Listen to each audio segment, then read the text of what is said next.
Бірде қоянның көжегі енесіне келіп шағыныпты. Аюдың қонжығы мені бадырақ көз деп мазақтайды, дейді жыламсырап. Енесі, одан басқа не деді? Қалқан құлақ қылық көз деді. Сен оған не деп едің? Мен бе?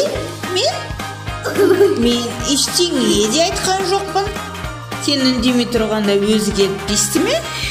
Оны көрген кезде мен Қорбаңбай деп едім.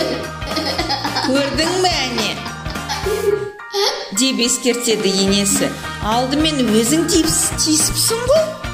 Мазақтап ренжіткенсің. Ол мазақтаса ыза болып арыз айтасың. Бұл ұят емес пе? Сонда көжектің баласы басын салбыратып үнсіз қалыпты. Это первый зайчик отсюда.